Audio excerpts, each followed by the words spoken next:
Stage 4 మోకాళ్ల అరుగుదలకి నొప్పి లేకుండా కీళ్ల మార్పిడి ఆపరేషన్ చేయబడును. Doctor Ramesh Gajula, endoscopic spine ortho surgeon and pain physician, పెనిషియా spine pain ortho and sleep centre, Uppal, Hyderabad.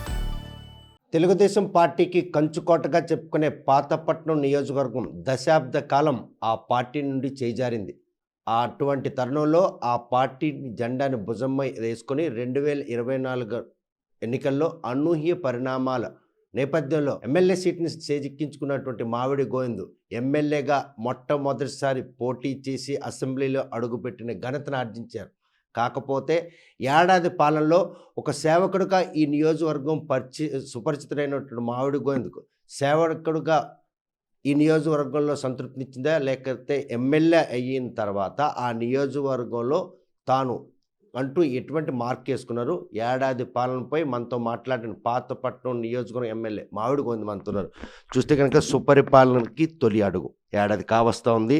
సంక్షేమం అదేవిధంగా అభివృద్ధి రెండు కళ్ళు. అదేవిధంగా కేంద్రం రాష్ట్రం డబుల్ ఇంజిన్ సర్కార్, రాష్ట్రం శరవేగంగా అభివృద్ధి అవుతున్న నేపథ్యంలో 175వ అసెంబ్లీ నియోజకవర్గమైనటువంటి పాతపట్నాన్ని ఏ విధంగా పరుగులు తీసే అభివృద్ధి కార్యక్రమాలు ఈ ఏడాది కాలంలో చేశారు అంటే? ముందుగా నమస్కారం. కొత్త ఎమ్మెల్యేను, ఒక సేవకుడిగా ఉండేవాడిని. 2003 నుంచి 2024 వరకు కూడా ప్రజలు ఒక సేవకుడిగా నన్ను ఆదరించారు. 2024లో ప్రజల కోరిక మేరకే గౌరవ ముఖ్యమంత్రి వర్యులు చంద్రబాబు నాయుడు గారి ఐవీఆర్ఎస్లో పాతపట్నం నుంచి టికెట్ ఎవరికిస్తే బాగుంటుందని కోరితే ప్రజలందరూ కూడా ఏకకంఠంతో మామిడి గోవిందరావు అనే వ్యక్తికి ఆయనకి ఇస్తే గెలిపిస్తామని ఆయన ఐవీఆర్ఎస్ రిపోర్ట్ ఇవ్వడం అనేది జరిగింది. అదేవిధంగా మా గౌరవ సీఎం గారు కూడాను, లోకేష్ గారు కూడాను నా మీద నమ్మకంతో ఒక సామాన్యుడు అలాంటి వ్యక్తికి ఇస్తే గ్యారెంటీ ప్రజలు కూడా కోరుకుంటున్నారు కాబట్టి ఒక మార్పు వస్తుందని నాకు టికెట్ ఇవ్వడం అనేది జరిగింది. ప్రజలు కూడాను చంద్రబాబు నాయుడు గారు వచ్చారు, పిలుపునిచ్చారు. ఒక సామాన్యుడిని, ఒక మధ్యతరగతి కుటుంబం నుంచి వచ్చిన వ్యక్తిని, ఏ విధమైన ఆశ లేకుండా కష్టపడే వ్యక్తి అయినా, కష్టాలు సుఖాలు తెలిసిన వ్యక్తి, పేదవాడి కష్టం ఎలా ఉంటుంది, ఒక రైతు కష్టం ఎలా ఉంటుంది, ఒక కార్మికుడి కష్టం ఎలా ఉంటుంది, ఒక మధ్యతరగతి కుటుంబం యొక్క కష్టం ఎలా ఉంటుంది, ఒక ఎంప్లాయీ కష్టం ఎలా ఉంటుంది తెలిసిన వ్యక్తి. అలాంటి వ్యక్తిని మీకు అవకాశం ఇచ్చని గెలిపించుకొని రండి అని ఆయన వచ్చి పాతపట్నం నడిబొడ్డు మీద పిలుపునిస్తే ప్రజలు కూడా ఎన్నడూ లేదుగా సుమారుగా 30,000 మెజార్టీతో నన్ను గెలిపించడం అనేది జరిగింది. అయితే రాజకీయం వేరు, సేవ వేరు. నాకు కూడా ఒక అనుమానం ఉండేది, సేవ అనే పదంతో ఉన్న వ్యక్తిని రాజకీయంలోకి వస్తే సేవతో చేసిన ఓటుని రాజకీయ బ్యాలెట్గా మారుతుందా లేదనేది నాకు కూడా కొద్ది రోజులు అపనమ్మకం అనేది ఉండేది. కానీ చంద్రబాబు నాయుడు గారి పిలుపు మేరకు, లోకేష్ గారి పిలుపు మేరకు అదేమో సేవ అనేదేమో ఒక రాజకీయ బ్యాలెట్గా వచ్చి ఈరోజు నన్ను ఎమ్మెల్యేగా నిలబెట్టడం జరిగింది. ఈరోజు నేను ఎమ్మెల్యేగా ఉన్నాను. ఒక సామాన్య కుటుంబం నుండి వచ్చి సేవకుడుగా మామిడి గోవింద్కున్న సంతృప్తి కంటే ఎమ్మెల్యేగా ఉన్నటువంటి సంతృప్తిలో మదనపాటి ఎక్కువ మిగిలింది అంటే? వాస్తవంగా సేవా కార్యక్రమాలు చేసేటప్పుడు అన్ని రాజకీయ పార్టీలు ప్రజలందరూ హర్షిస్తారు, ఈయన ఒక సేవకుడని గౌరవించేవాళ్ళు. ఇప్పుడు ఒక రాజకీయ పార్టీకి నేను ఒక ఎమ్మెల్యేగా ఉండడం వల్ల ప్రజలందరూ దానిలో రాజకీయంలో ముళ్ళు ఉంటాయి, రాళ్ళు ఉంటాయి, పువ్వులు ఉంటాయి, అన్నీ ఉంటాయి. అయితే నేను రాజకీయం అనేది గతంలో రాజకీయం ఎలా చేశారంటే, రాజకీయం అనేది రాజకీయ హోదాతో చేసేవారు. ఏం చేస్తున్నావు అనే హోదాతో చేసేవారు. కానీ ఇప్పుడు నేను రాజకీయం అనేది ప్రేమతో, అభిమానాలతో, అన్నయ్యనే వాళ్ళని అన్న, తమ్ముడనే వాళ్ళని తమ్ముడు, ఏజ్లో పెద్దన్న నాన్న అని, అక్క చెల్లెళ్ళని గౌరవవర్ధంగా సేవా మార్గంలోనే రాజకీయం చేస్తున్నాను. కాబట్టి ప్రజలు యాక్సెప్ట్ చేస్తారు, ఎందుకంటే సేవా మార్గంతో ఉన్నాను. ఇక్కడ రాజకీయ హోదా అయితే ఇక్కడ లేదు. మా నాయకులకి, కార్యకర్తలకు అందరూ కూడాను ఎవరైనా నాకేమైనా సరే అన్న, తమ్ముడని పిలుస్తూ వాళ్ళతో దగ్గర అవ్వడము. ఇప్పుడు రాజకీయ సంబంధించిన పార్టీ పదవులు కానీ, ప్రభుత్వ పదవులు కానీ ఏం చేస్తానంటే మీలో మీరు ఒకరు తీసుకోండి, మీరు డిస్కషన్ పడకండి, వాళ్ళే గ్రూప్ డిస్కషన్ పెట్టి చేయడం అనేది జరిగింది. మొట్టమొదటిసారిగా పిలుపునిచ్చిన వెంటనే 5 మండలాలు అధ్యక్షుల్ని ఏకాభిప్రాయంతో నిర్ణయించడం జరిగింది. అదేవిధంగా ఎంసీ చైర్మన్లు అదే పరిస్థితి, పిఎస్సిఎస్ఎస్లు కూడా అదే పరిస్థితి. అంటే వాళ్ళకే చెప్పాను, మీలో ఎవరో మండలంలో మీరే ఎన్నుకోండి అని వాళ్ళకి అవకాశం ఇవ్వడం. వాళ్ళు కూడా ఎన్నడూ లేదు మాకు ఈ స్వేచ్ఛ మాకు ఎన్నడూ లేదు. మమ్మల్ని ఎలా ఉండేదంటే మమ్మల్ని పిలిచి నువ్వుండ్రా అనే రాజరికం ఉండేది ఇక్కడ. కానీ మీరు ప్రేమతోటి మీలో మీ నాయకుడిని ఎన్నుకోండి, మీరు ఒక 5 మండలాలు 5 పిల్లర్లుగా ఏర్పడండి, ఇది రాజకీయ భవిష్యత్తుకు బాగుంటుందని చెప్పడం అనేది జరిగింది. వాళ్ళు కూడా అదే పని చేస్తున్నారు, రాత్రాపగలు కష్టపడుతున్నారు. సుపరిపాలనలో తొలిడుగులో భాగంగా జిల్లాలో మొదటి స్థానంలో ఉన్నాం. అదే కాదు, జోనల్లో కూడా 3వ స్థానంలో ఉన్నామని అంటే ఇక్కడ ఉన్న మా కార్యకర్తల కష్టమని మీ అందరికీ తెలియజేస్తున్నాను. మీరు ఇప్పుడు ఒక ఎమ్మెల్యే అన్నటువంటి స్థాయిని పక్కన పెట్టి సామాన్యుడు, సేవకుడు, అదేవిధంగా ఒక కార్యకర్త మాదిరిగా చేస్తున్నట్టు సేవలకి వీళ్ళందరూ కూడాను కనెక్ట్ అయ్యి ఈ సుపరిపాలన తొలి అడుగులో మొదటి స్థానం సంపాదించేందుకు అవకాశం దక్కింది అని అనుకుంటున్నారు. తప్పకుండా వాళ్ళు కూడా నన్ను ఎలా గెలిపించారో, మాలో ఒకడు మాతో ఒకడు, కష్టాలు తెలిసిన వ్యక్తి, ఒక రైతు కష్టం ఎలా ఉంటుంది, పేదవాడి కష్టం ఎలా ఉంటుంది, 100 రూపాయలు సంపాదిస్తే ఎలా ఉంటుంది, అలాంటి కుటుంబం నుంచి వచ్చిన వ్యక్తి కాబట్టి, కష్టాలు తెలిసిన వ్యక్తి కాబట్టి, అలాంటి వ్యక్తి గెలిపిస్తే మా కష్టాలని తెలిసి మా కష్టాలు తీరుస్తారని నమ్మకంతో నన్ను గెలిపించారు వాళ్ళు. అదేవిధంగా మా పరిపాలన వెళ్తుంది. సో ఈ 1 ఇయర్లోనే 650 కోట్లు తెచ్చాను నేను ఈ నియోజకవర్గానికి. రోడ్స్ విషయంలో కానీ, ఏ విషయంలో, డ్రైనేజ్ విషయంలో కానీ, తాగునీరు విషయంలో కానీ, మీరు సాగునీరు విషయంలో కానీ, ఏ విషయంలో తీసుకొని చెప్పడం జరుగుతుంది. ఇప్పుడు తాగునీరు విషయంకే వద్దానంటూ గత ప్రభుత్వం శంకుస్థాపన రాయేసింది. సైకో ప్రభుత్వం శంకుస్థాపన రాయేసి గాలి విడిచిపెట్టేసింది. మళ్ళీ నేను వెళ్ళి చంద్రబాబు నాయుడు గారికి ఒకే ఒక విషయం అడిగాను. సార్, మా పొలాలన్నీ పల్ల ప్రాంతాలన్నీ 5 పంటలు పండిన పల్ల ప్రాంతాలన్నీ ప్రాజెక్టులకు వెళ్ళిపోయినాయి సార్. ప్రాజెక్ట్ మీరు పాతపట్నం అంటే గుర్తొచ్చేది మీకు వచ్చేది ఒక project, Vamsadhara project, offshore reservoir project గుర్తొస్తుంది. కానీ ఆ ప్రాజెక్టు వల్ల మాకు ఉపయోగం లేదు సార్, దిగువ ప్రాంతాలకు మాత్రమే వాటర్ సార్. మాకు కూడా ప్రాజెక్టు పక్కన మాకు తాగడానికి వాటర్ లేదు సార్. మాకు కూడా ఆ వాటర్ అనేది ఉద్దానమో వేరే ప్రాంతాలకు వెళ్తుంది, కానీ మాకు లేదు సార్. ఇంటికి గెలిచి రక్షగలమన్నారు సార్. మేము త్యాగాలకే పరిమితమయ్యాం, కానీ మాకు ఏ విధమైన లాభం మాకు లేదు సార్. మా భూములు కూడా కోల్పోయినాం సార్. దయచేసి ఆలోచించండి అంటే ఆయన 265 కోట్లు ఉద్దానం 2 ప్రాజెక్ట్ కింద అర్జెంటుగా గ్రాంట్ చేయడం అయింది. ఇప్పుడు ప్రాజెక్ట్ కంటిన్యూ జరుగుతుంది. ప్రతి ఇంటింటికి నీరు. ఉద్దానం 2 కాదు, ఇక్కడ శ్రీ కింజరాపు ఎర్రవనాయుడు గారు గుర్తుగా ఆయన పేరు మీదే ఉద్దానం 2 పేరు మార్చమని చెప్పాను. అది కూడా లెటర్ పెట్టడం అనేది జరిగింది. అది ఉద్దానం 2 కాకుండా కింజరాపు ఎర్రవనాయుడు గారు తాగునీరు ప్రాజెక్ట్ అని చెప్పేసి ఈ నియోజకవర్గం ప్రతి నలుమూలలా కూడా ఇస్తూ, ఇంకా మాకు బామిని మండలంకి పక్కన సీతంపేట మండలానికి కూడా అవకాశం అంటే ఇవ్వండి సార్ అని చెప్పడం అనేది జరిగింది. అంటే ఒక ప్రణాళికతో ముందుకెళ్తున్నాం. అదే కాదు, 20 మండలాలు ఉన్న ఐటీడీఏ, సీతంపేటతో కలిపి 20 మండలాలు ఉన్న ఐటీడీఏ ఉమ్మడి నియోజకవర్గం ఉన్న పాతపట్నం ఉమ్మడి జిల్లాకు ఉన్న శ్రీకాకుళం జిల్లాలో ఉండేది. అలాంటిది ఇప్పుడు 4 మండలాలు విడిపోయి మన్యం జిల్లాలోకి వెళ్ళిపోవడం అనేది జరిగింది. సీతంపేట ఆ మన్యం జిల్లాలోకి వెళ్ళిపోయి 16 మండలాలు ఇప్పుడు మా పరిస్థితి ఏంటంటే ఏకాగ్గా మిగిలిపోయాయి. అది కూడా నేను అసెంబ్లీలో మాట్లాడడం జరిగింది, సార్ దృష్టిలో పెట్టడం జరిగింది. మంత్రివర్యులు కూడా అసెంబ్లీ సాక్షిగా గిరిజన మంత్రివర్యులు కూడా తప్పనిసరిగా ఐటీడీఏ మిలియపేట ఇస్తున్నామని ఆమె అనౌన్స్ చేయడం కూడా జరిగింది. అంటే ఒక మార్పుకు నాంది. ఈరోజు ఐటీడీఏ కూడా మేము తెచ్చుకోవాల్సిన పరిస్థితి మేము ఉన్నాం. ఐటీడీఏ తక్కువ టైంలో వస్తుంది. అదే కాదు, వెనుకబడిన నియోజకవర్గం సార్, మాకు ఏకైక జీవనాధారం మాకు వ్యవసాయమేని. మా ప్రజలందరూ ఎక్కడికో వలస వెళ్ళిపోతున్నారు, మేము బతకడానికి మాకు అవకాశం లేదు, మా విద్యార్థులందరూ నిరుద్యోగులుగా మిగిలిపోతున్నారు, మాకు ఏదో మార్గం చూడండి అంటే మొన్ననే 67 ఎకరాల్లో ఒక ఇండస్ట్రియల్ పార్క్ని మన కేంద్ర మంత్రి వారి చేతుల మీదుగా మన శంకుస్థాపన కార్యక్రమం జరిగింది. బిల్డింగ్స్ కూడా ఇప్పుడు కన్స్ట్రక్షన్ అవుతున్నాయి. అది తక్కువ టైంలో ఇండస్ట్రీస్ కూడా వస్తున్నాయి. ఇంతలా నియోజకవర్గం అభివృద్ధి కోసం పరితపిస్తున్నా కూడా ఇంకా పార్టీలో ఏకాభిప్రాయం కొరవడే పరిణామాలు ఉన్నాయి. ఒక గాడి మీదకి పశువు చొక్కాలు రాలేదు అన్నట్టు పరిణామాలు పాతపట్నంలో ఉన్నాయి కదా. Common sir. ఇప్పుడు నేను ఒక మాట అంటున్నాను, స్వపక్షంలో విపక్షం ఉంది లేదు అన్నాం. అది 40 సంవత్సరాల నుంచి వాళ్ళు రాజకీయం చేశారు. ఇప్పుడు వాళ్ళ ఆధిపత్యం కొంత కోల్పోతున్నారనే బాధతో వాళ్ళు చేస్తున్నారు. కానీ వాస్తవ పరిగణన తీసుకుంటే హరిశ్చంద్ర చెప్పారే, ఇక్కడ ఎవరికి ఏది శాశ్వతం కాదు, ఎవరు ఏది కాదు. ఈరోజు నేను ఎమ్మెల్యే, రేపు ఇంకొకరు అవ్వచ్చు సార్ ఎమ్మెల్యే. అది ప్రజాభిప్రాయం. ప్రజల తాలూకు అభిమానాన్ని ఎవరు కోల్పోతే, ప్రజల తాలూకా గౌరవాన్ని కోల్పోతే ఎవరైనా రాజ్యాలు పోయారు.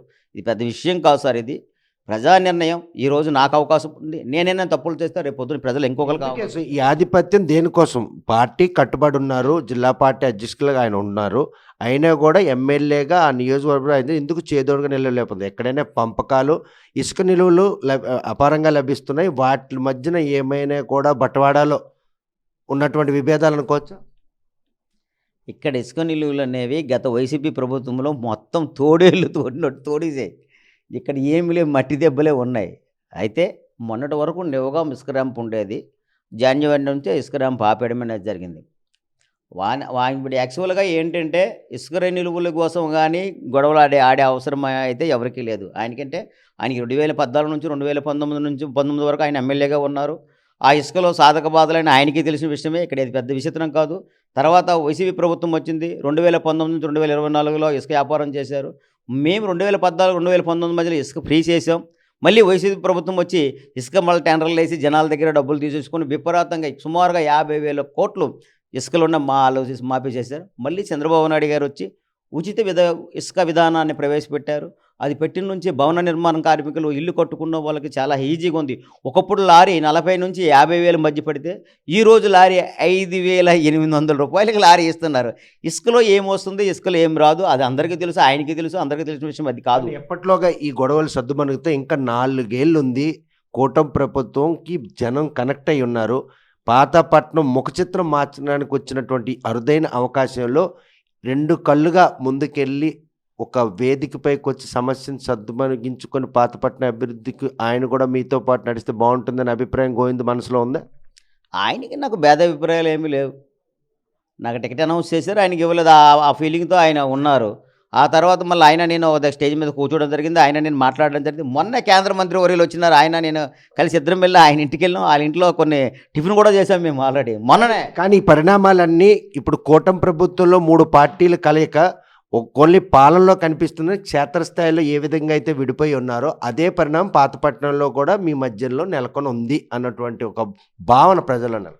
బీజేపీతో మాకు ఏ విధమైన ఇబ్బంది లేదు సార్. బీజేపీ ఉన్నారు, జనసేనతో అసలు ఇబ్బంది లేదు. మొన్న కూటమి పరిపాలన, ఎన్డీఏ కూటమి పరిపాలనలో ఇరమండలం ఏఎంసీ కూడా జనసేనకి ఇస్తామంటే ఇచ్చేయండి సార్ అని చెప్పాం.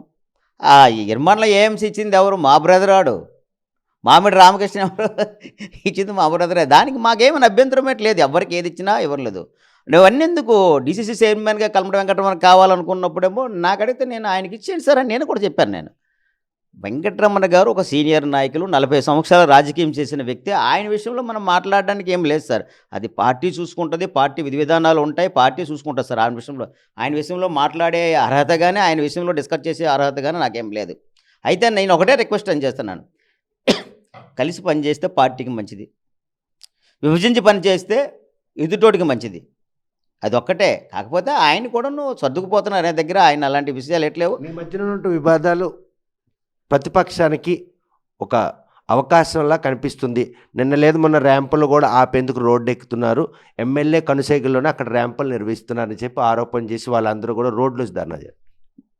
ఎవరు రోడ్డు ధర్నా చేశారు సార్? ఎవరే చేయలేదు. అది ర్యాంప్ ఆపడానికి ధర్నా కాదు సార్. అది ఇక్కడ మీకు అంశ దగ్గర అది రోడ్డు మీద ఇసుకేస్తున్నా, రైతులకి ఇబ్బంది అవుతుంది, రోడ్డు వే ప్రాబ్లం అవుతుందని.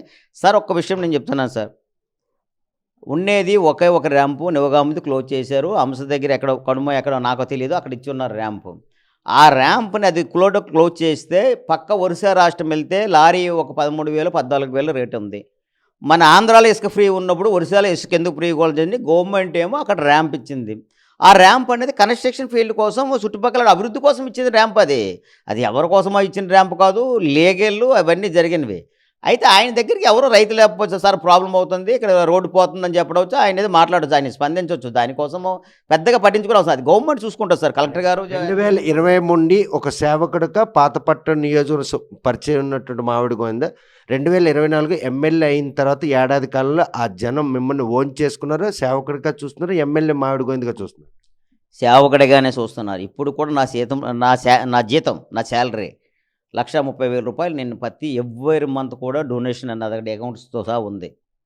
నేను ఏ రోజైతే ఎలక్షన్లో భాగంగా నా శాలరీ కూడా డొనేట్ చేస్తానని చెప్పాను, అదే డొనేషన్స్తో అకౌంట్లో భాగంగా నా అకౌంట్లో పడిన వెంటనే ఆ 1 నుంచి 10వ తారీఖు మధ్యన ఎవరిని పిలిపించేసి వాళ్ళందరికీ ఇవ్వడం అనేది జరుగుతుంది. చాలామంది పిల్లలకి ఫీజులు కట్టాం, చాలామంది ఇంజనీరింగ్ ఫీజులు కట్టాం, చాలామంది స్కూల్ పిల్లలు కూడా కొన్ని ప్రాబ్లమ్స్ ఉంటే చూసాం.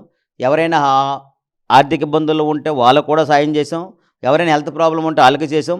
ఇప్పటి వరకు సుమారుగా 4 కోట్లు CM relief fund financial assistant తెచ్చి ఈ నియోజకవర్గ ప్రజలకు ఇవ్వడం అనేది జరిగింది. ఎందుకంటే నాది ఒకటే తపన, నియోజకవర్గ రూపురేఖలు మారుద్దాం. ఎందుకంటే నేను ఇంతకుముందు గత పాలకుల వల్ల ఈ నియోజకవర్గం చాలా లాస్ అయిపోయి ఉన్నాం. మేము ఒక ఇండస్ట్రీ లేకపోవడం కానీ, లేకపోతే అవన్నీ ఎందుకు. ఇప్పుడు ప్రజెంట్ హాస్పిటల్ 100 పడకల హాస్పిటల్ పాతపట్నానికి ఇప్పుడు వస్తుంది. దాని గురించి లెటర్ కూడా నా దగ్గర మొన్ననే వచ్చింది. హాస్పిటల్ వస్తుంది. ఒక ఐటీఐ పాలిటెక్నిక్ కాలేజీలు కూడా పాతపట్నం వస్తున్నాయి. అది కూడా మొన్న ల్యాండ్ అగ్రిగేషన్స్ కూడా చూస్తున్నారు. అంటే ఒక మార్పు. ఎందుకంటే అభివృద్ధి అనేది నోచుకోలేదు. ఇప్పుడు పక్క రాష్ట్రమైన ఒరిస్సాలో ఉన్నది కానీ మాకు ఇక్కడ ఏ విధమైన ఇవి నోచుకోవడం లేదు. ఇప్పుడు కూడా హాస్పిటల్ అంటే ఒరిస్సా వెళ్తున్నారు కానీ, అది కూడా అసెంబ్లీలో మాట్లాడాను. హాస్పిటల్కి వెళ్ళాలంటే మేము ఒరిస్సా వెళ్తున్నాం, కానీ ఆంధ్రాలోకి వెళ్ళాలంటే విశాఖపట్నం, శ్రీకాకుళం వెళ్ళాలి. సుమారుగా 100 కిలోమీటర్ డిస్టెన్స్ వేయాలి. మా నియోజకవర్గ ప్రజలు చాలా ఇబ్బంది పడుతున్నారు. మాకు ఎట్టి పరిస్థితుల్లో 100 పడకల హాస్పిటల్ కావాలని నేను అడగడం అనేది అసెంబ్లీలో అడగడం అనేది జరిగింది. దానికి తగినట్టు వాళ్ళు స్పందించారు. మీరు గీసుకున్నటువంటి ఈ గీత ఏదైతే ఉందో ఇలాగే ఉండాలి అనుకుంటున్నటువంటి పరంపర ప్రజలు ఓన్ చేసుకుంటారు అనుకుంటున్నారా? ఇంకో 4 ఏళ్ళ పాటు ఉంది, ఇది వన్ టైం అనుకోవచ్చా? సెకండ్ టైంకి వాళ్ళు మిమ్మల్ని యాక్సెప్ట్ చేసే పరిణామాలు ఈ రాజకీయాల్లో ఇప్పుడున్న 2 రాజకీయాలు అవి దోహదపడతాయంట? సార్, ఇప్పుడున్న రాజకీయాలు ప్రజలు చైతన్యవంతులు. మనం ఏదో చెప్తామో ఏదో చేస్తామంటే కాదు. గతంలో జరిగిన 2019, 2024 మధ్యలో ఎక్కడైతే రెడ్డి శాంతి గారు వెళ్ళి, ఎక్స్ఎమ్మెల్యే గారు వెళ్ళి కొబ్బరికాయ కొట్టి గాలికి విడిచిపెట్టేశారో, టొకోయి గాతుల వలస రోడ్డు విషయంలో కానీ, లేకపోతే సిర్సువాడ రోడ్డు కానీ, తర్వాత అక్కడ ఏదైంది కౌశల్యపురం దగ్గరికి కానీ కొన్ని విలేజ్లు ఆవిడ వెళ్ళలేకపోయారు. వెళ్ళినా సరే నువ్వు మా ఊరు రాకు, బయటికి పో అని చెప్పడం అనేది జరిగింది. పబ్లిక్ ఇది వాస్తవము.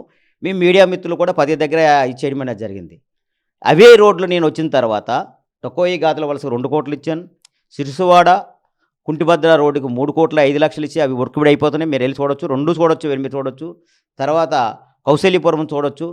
ఎన్నో ఏళ్లుగా కలలుగా మిగిలిపోయి మీరు వచ్చిన తోవే ఎక్కడ మీ ఇరమండలం దగ్గర సుమారుగా 10 సంవత్సరాల పై నుంచి ఆ డ్యామేజ్ అయితే దానికి కూడా డబ్బులు ఇచ్చి ఇప్పుడు అది నేను దగ్గరుండి ఆ ఎంఆర్ఓ చెప్పి తీయించేసి, అంటే ఏవైతే ఆక్యుపై జరిగి ఉన్నాయో అవన్నీ తీయించేసి ఇరమండలం ఒకటి, కొత్తూరు ఒకటి, నివగాం ఒకటి. నివగాం అంటే మరీ చెప్పాలి, నివగాం ఒకటి. ఈ 3 కూడాను దగ్గరుండి చేసి ఆ 3 పనులు అయ్యి ఉన్నాయి. చూడండి మీరు అవుతున్నాయి. అంటే ప్రజలు చూస్తారనమాట. ఈయన 1 ఇయర్ అయింది, వచ్చారు 650 కోట్లు తెచ్చారు, ఎన్ని పనులు చేస్తారని చూస్తారు. రేపొద్దున్న ఏదైతే సిరిసువాడికి ఎక్స్ఎమ్మెల్యే వెళ్ళలేకపోతే అదే సిరిసువాడికి నేను వెళ్ళి ఈ రోడ్డు మీకు నేను చేశానో లేదో చెప్పండి అంటే వాళ్ళే చెప్తారు. అదే సిరిసువాడికి సుమారుగా 40 లక్షల రూపాయల వరకు సీఎం రిలీఫ్ ఫండ్ తెచ్చి ఇచ్చాను. ఒక మనిషికి 10 లక్షల రూపాయలకి ఇచ్చిన వాళ్ళు కూడా అడగవచ్చు. వాళ్ళు కూడా ఆశ్చర్యమే. ఎన్నడూ వైసీపీ ప్రభుత్వం గత వైసీపీ ప్రభుత్వం ఒక్కరు కూడా సీఎం రిలీఫ్ ఫండ్ కానీ లేదా ఫైనాన్షియల్ అసిస్టెంట్ కానీ జరగలేదు. ఇప్పుడు నేను 4 కోట్ల వరకు ప్రజలకు ఇవ్వడం అనేది జరిగింది. అదే కాదు, మా టీడీపీ ప్రభుత్వం ద్వారా వచ్చిన, టీడీపీ పార్టీ ద్వారా వచ్చిన చాలామంది యాక్సిడెంటల్ బెనిఫిట్స్ కూడా ఈ మధ్యన ఒక 25 లక్షలు వచ్చాయి కూడా ఇవ్వడం అని జరిగింది. మెలియాపూట్ అవన్నీ ఇవ్వడం అని జరిగింది. అంటే వాళ్ళది వేరు, మాది వేరు, గతం వేరు, ఇప్పుడు వేరు. ఇప్పుడు నేను ప్రేమతో చేస్తున్నాను రాజకీయం. ప్రతి దగ్గర నేను వెళ్ళి ఒకటే మాట్లాడుతున్నాను, నమస్కారం పెట్టి ఒకటి చెప్తున్నాను, నన్ను రాజకీయ నాయకుడిగా చూడొద్దు. మీరు ఎమ్మెల్యేగా చూస్తున్నారేమో కానీ నన్ను ఒక సేవకుడికి మాత్రమే మీరు చూడండి. నేను మీకు బ్రదర్ని, నేను ఒక సామాన్యమైన కుటుంబం వచ్చాను. దయచేసి చాలామంది మీరు నన్ను అంటాను, నా పేరు పెట్టి పిల్లలేదు నాకు ఎందుకని అడుగుతున్నారు. ఒక 60 సంవత్సరాలు ఆయన, ఒక 70 సంవత్సరాలు ఆయన నన్ను గుర్తుపట్టలేదు, నా పేరు పెట్టి పిల్లలేదని అడుగుతుంటే నేను ఒకటే అంటున్నాను, నువ్వు నా తండ్రి స్థానంలో నువ్వు ఉన్నావు. ఈ పెద్ద ఆయన మీరు నా తండ్రి స్థానంలో ఉన్నారు. నేను ఏమంటే పెద్ద ఆయన అని పిలుస్తాను, లేకపోతే సార్ బాగున్నారని పిలుస్తాను. నీ పేరు నేను చెప్పాలా? నీ పేరు సత్యనారాయణ ఎగ్జాంపుల్ చెప్తున్నాను. కానీ నీ పిల్లదని నువ్వు ఫీల్ అవుతున్నావు. కాదు, అది నేను రాజకీయం అనేది రాజకీయవాదతో చేయను, ప్రేమతో చేస్తాను, మీకు దగ్గరగా ఉంటాను, సమస్యల్ని పంచుకుంటానని చెప్పడం అనేది జరిగింది. మీరు ఒక్క విషయం మా పరిణామం తీసుకోండి. అసెంబ్లీలో ఎవరు అడగనిది, మా గిరిజన గ్రామాలని మీ చాలా ప్రాబ్లమ్స్లో మేము ఉన్నాము. గిరిజనుల పిల్లలు చదువుకోవడానికి సుమారుగా సంవత్సరానికి 10th క్లాస్ పాస్ అయిన వాళ్ళు సుమారుగా మా జిల్లా మొత్తం చేస్తే 5,000 మంది వరకు 10th పాస్ అయ్యి ఇంటర్మీడియట్కి వెళ్తున్నారు. కానీ కళాశాలలకు వెళ్ళే వాళ్ళు మాత్రం ఒక 500 మంది మాత్రం వెళ్తున్నారు. తక్కిన 4,500 మంది వెళ్ళడం లేదు. దానికి గల కారణం ఏంటి? సరైన వసతులు లేక, గిరిజన పిల్లలకి గిరిజన కళాశాలలు లేక. దానికి ఒక కళాశాల మాకు కావాలని మధ్య తీవ్రంగా నేను ఖండించి అడిగింది. దాన్ని కూడా ప్రభుత్వం కూడా దానికి స్పందించారు, నిజమే అదనుకోని ఆ విషయం కూడా నేను అడిగాను.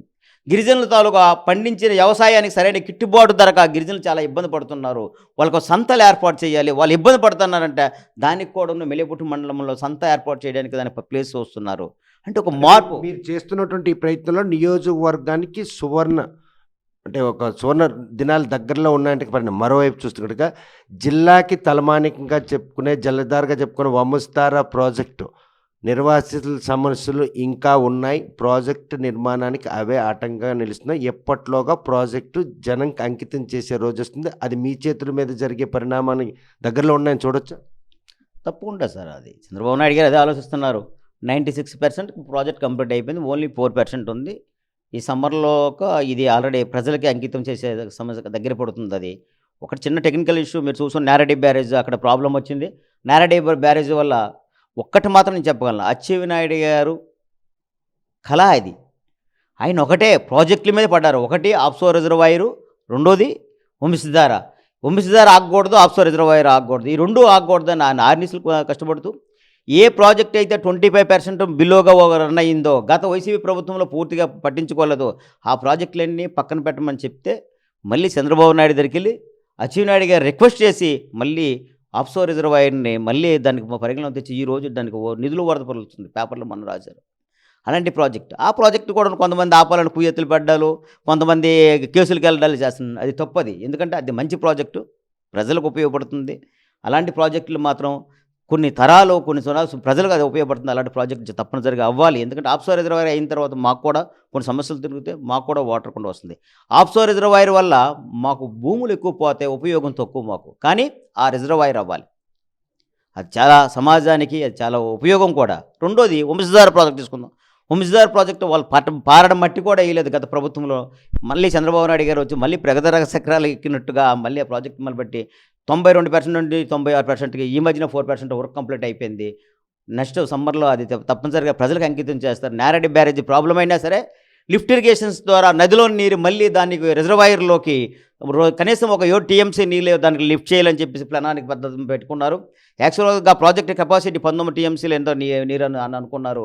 కానీ ఇప్పుడు వరకు దానిలో స్టోరేజ్ ఉంది 3-4 TMCల నీరు ఉందని అంటున్నారు.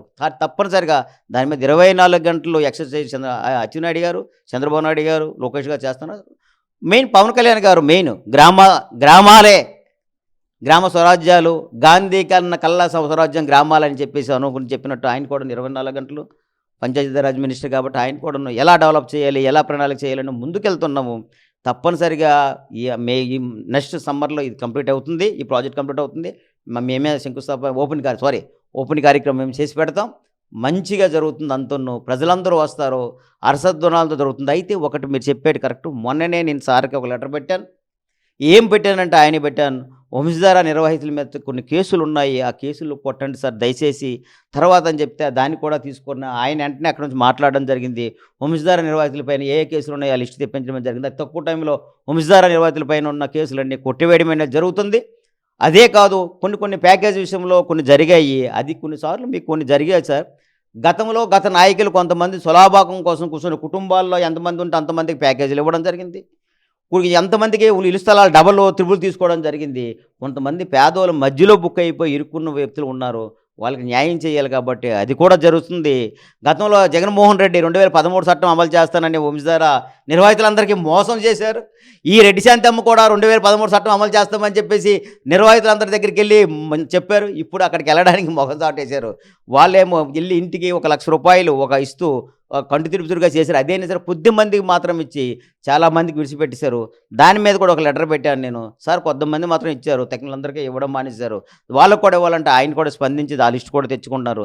అది తక్కువ టైంలో నిర్వాహితుల సమస్యలన్నీ క్లియర్ అవుతాయి.